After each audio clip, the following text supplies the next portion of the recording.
Bismillahirrahmanirrahim. Assalamualaikum warahmatullahi wabarakatuh. Oke, anak-anak semua, kembali lagi bersama saya. Dan di pertemuan kali ini, saya akan melanjutkan pembahasan mengenai gerak melingkar. Setelah sebelumnya sudah sampai posisi sudut, nah, saya akan melanjutkan pembahasan selanjutnya, itu mengenai kecepatan sudut dan dan selanjutnya.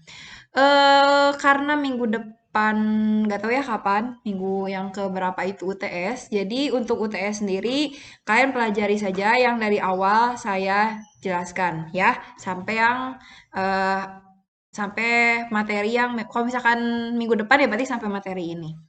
Oke ya. Jadi langsung saja, silakan kalian berdoa dulu dalam hati masing-masing sebelum mulai belajar. Sekarang kita akan belajar besaran gerak melingkar, lanjutan yang kemarin ya. Besaran gerak melingkar. Nah, besaran gerak melingkar itu yang akan saya jelaskan sekarang itu mengenai kecepatan sudut. Kecepatan sudut lambangnya adalah omega. Nah, meskipun tulisannya itu mirip kayak W, memang W gitu ya, tapi dibacanya adalah omega.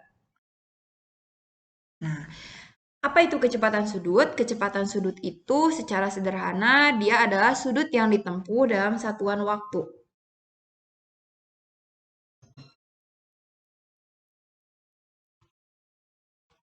Selama satuan waktu.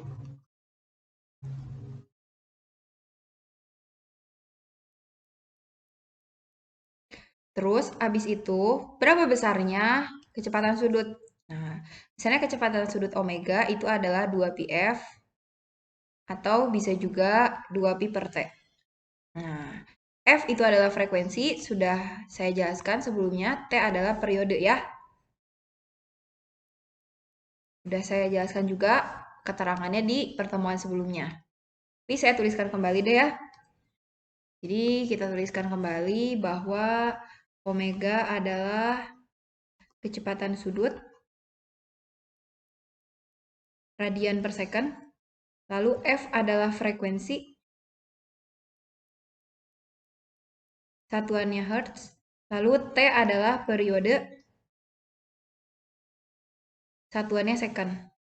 Nah, gitu ya. Saya akan berikan contohnya. Oke, contoh.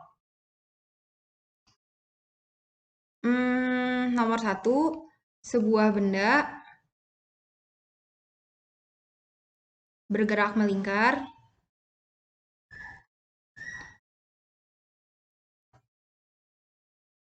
dengan, ini yang paling gampang banget ya, frekuensi 2 Hz. Hitung kecepatan sudutnya.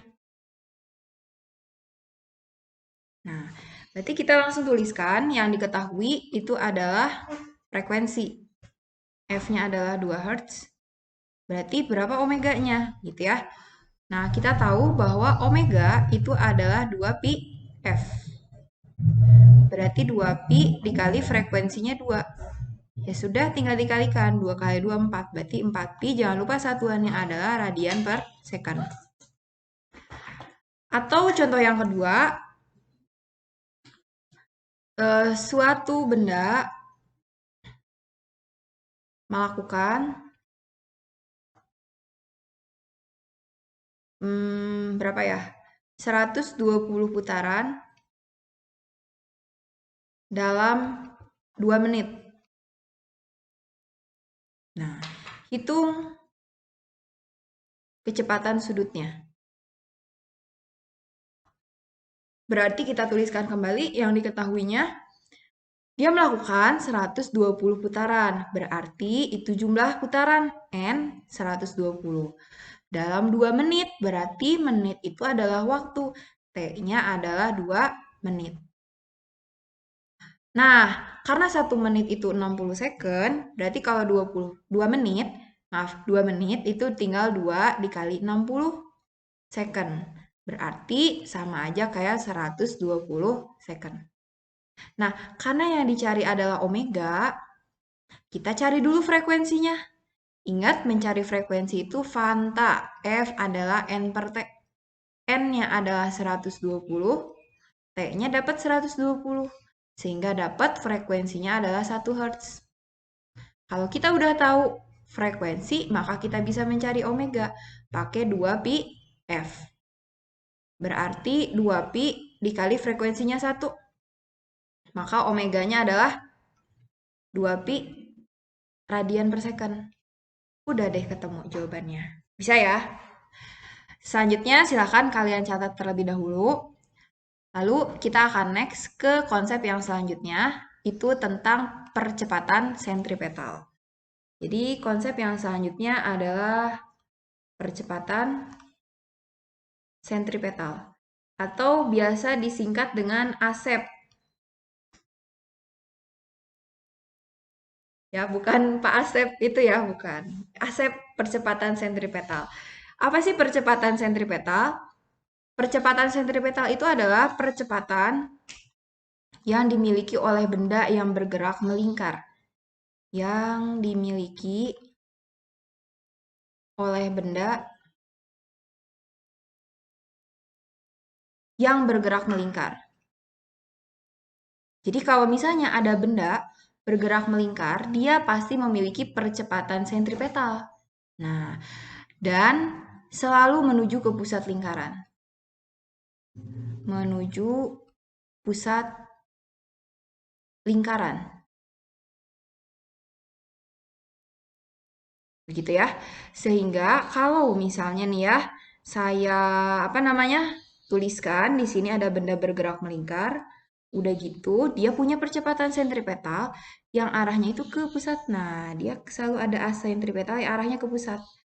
Besarnya as sentripetal ini adalah V kuadrat per R atau bisa omega kuadrat dikali dengan R. Ini adalah cara mencari percepatan sentripetal. Oke, kita tulis keterangannya. Ya, keterangan V itu adalah kecepatan linier atau kecepatan biasa. Jadi kalau satuannya meter per second, berarti itu V. R adalah jari-jari, satuannya adalah meter. Lalu omega itu kecepatan sudut, yang sebelumnya sudah kita bahas, yang satuannya radian per second. ASEP ini adalah percepatan sentripetal. Berarti satuannya adalah meter per second kuadrat. Sehingga itu ya cara mencari percepatan sentripetal. Contoh. Saya akan berikan contoh. Contoh yang pertama. Contoh yang pertama itu misalnya ya, suatu benda bergerak melingkar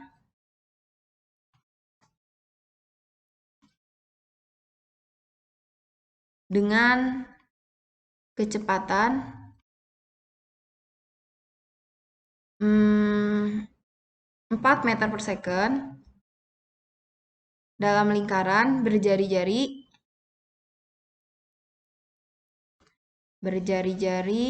1 meter. Hitung percepatan sentripetalnya. Percepatan sentripetal. Nah, ini tinggal kita tuliskan dulu yang diketahui. Berarti yang diketahui nih 4 meter per second. Itu adalah V ya. Kalau satuannya meter per second adalah V. Lingkaran jari-jari. Nah, ingat jari-jari adalah R. Yang dicari adalah ASEP. Yaudah, ASEP adalah V kuadrat per R. Berarti ASEP adalah 4 kuadrat dibagi 1. Sehingga ASEP-nya adalah 16. Udah deh beres seperti itu ya. Nah, itu pembahasan tentang percepatan sentripetal. Semoga bisa dimengerti. Di akhir saya akan berikan latihan soal, silakan dikerjakan, oke? Nah, ini adalah latihan soalnya, silakan dikerjakan ya. Mungkin sekian dulu pertemuan kali ini, mudah-mudahan bisa dimengerti. Tetap semangat. Assalamualaikum warahmatullahi wabarakatuh.